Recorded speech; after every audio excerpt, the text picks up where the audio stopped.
आप में से जितने भी कैंडिडेट जिनका नाम फाइनल मेरिट लिस्ट में है तो उन सभी का जल्दी जल्दी ज्वाइनिंग करवा दिया। कार्यरत कार्यपालक सहायकों को छोड़कर नई रिक्तियां के विरुद्ध नियोजन बेल्ट्रॉन के माध्यम से किया। हेलो फ्रेंड्स, स्वागत है आप सभी का आपके अपने ही यूट्यूब चैनल जॉब्स वाले नोटिफिकेशन में। और आज के इस वीडियो के माध्यम से हम लोग बात करेंगे अगर सरकार बदलती है तो स्टूडेंट्स का क्या होगा, #बेल्ट्रॉन। तो आप में से काफ़ी सारे कैंडिडेट्स के मन में ऐसा प्रश्न उठ रहा होगा जो अभी हाल में ही बिहार में चुनाव हुआ है। तो चुनाव होने के दौरान अगर गवर्नमेंट में बदलाव आती है, अगर गवर्नमेंट चेंज होता है तो क्या ज्वाइनिंग पर असर पड़ेगा, क्या पैनल रद्द हो जाएगा।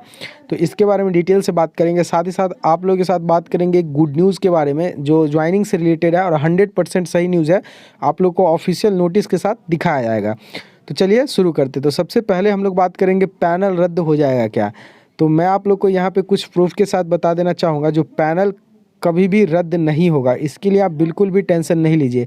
जो भी 7300 समथिंग कैंडिडेट का जो पैनल बन चुका है, मतलब फाइनल मेरिट लिस्ट बन चुका है, उसको कभी बेल्ट्रॉन रद्द नहीं करेगी, क्योंकि ये तो फ्री वाला फॉर्म है नहीं। सभी कैंडिडेट से 1050 रुपये का फीस लिया गया था। ऐसे में जितने भी फॉर्म्स आते हैं जिसके लिए फ़ी चार्ज किया जाता है उसको ऐसे ही रद्द नहीं किया जाता है।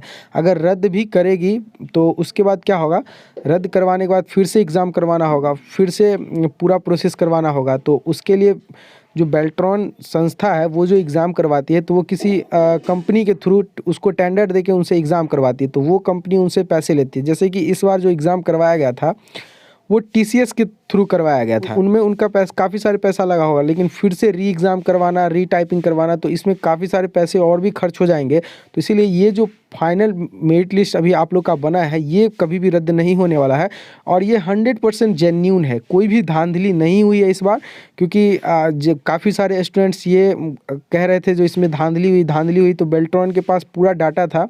वो डाटा के साथ आप लोग जो एग्ज़ाम दिए थे, कुछ ही देर में रिज़ल्ट देने के कुछ ही देर के बाद आप लोग का पूरा आंसर शीट भी शो कर दिया गया था, जो आप कौन कौन से क्वेश्चन सही बनाए थे, कौन कौन से गलत। तो वो आप वहाँ से चेक करके मिला सकते हो। तो इस बार कोई धांधली नहीं हुआ है और धांधली नहीं होने के कारण साफ़ सुथरा एग्ज़ाम हुआ है।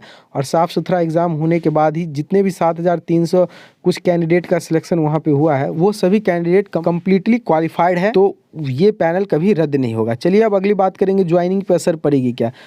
तो ज्वाइनिंग पे असर क्या पड़ेगी इसके बारे में हम लोग डिटेल से बात करते हैं। तो ज्वाइनिंग पे असर ना भी पड़ेगी और पड़ेगी भी। अगर नई गवर्नमेंट बनती है और जितने भी ऑफिस है, ब्लॉक लेवल पे डाटा एंट्री ऑपरेटर की पोस्ट है और जितने भी स्टेट लेवल पे डाटा एंट्री ऑपरेटर के पोस्ट हैं, उन सभी पोस्ट को अगर वो फिल करना चाहती है जो कोई भी काम में विलम्ब नहीं होगा। अभी क्या होता है, अभी काफ़ी सारे आप गवर्नमेंट ऑफिस में जाते होंगे तो आप लोग को ऐसा पता चल रहा होगा जो कर्मचारी आज यहाँ हैं, ये इलेक्शन ड्यूटी में गए हैं, और भी काफ़ी सारी उनकी ड्यूटीज़ रहती है। तो इसकी वजह से कार्य में हमेशा विलम्ब होती है। तो काफ़ी सारे पद अभी भी रिक्त है।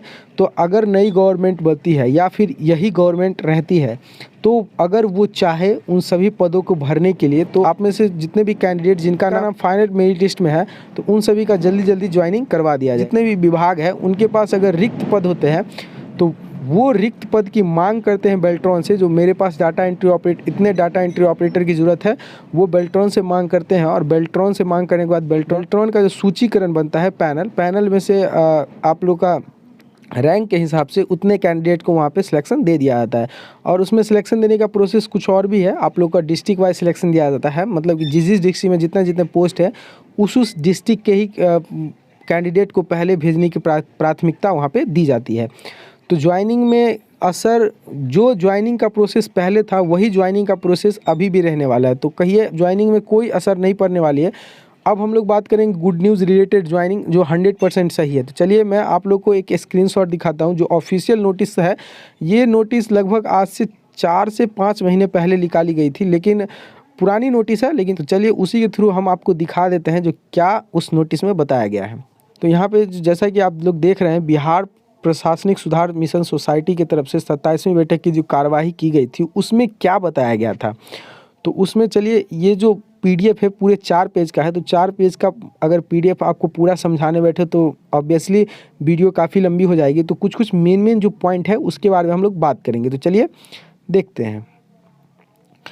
सबसे पहले यहाँ पे बताया जा रहा है बिहार प्रशासनिक सुधार मिशन सोसाइटी के अंतर्गत जिलों में कार्यपालक सहायक का पैनल नहीं रहने पे की स्थिति में अंतरिम व्यवस्था के रूप में कार्य हित में संबंधित प्रमंडल के निकटवर्ती जिले से पैनल कार्यपालक सहायक का नियोजन किए जाने के प्रस्ताव हेतु का अनुमोदन।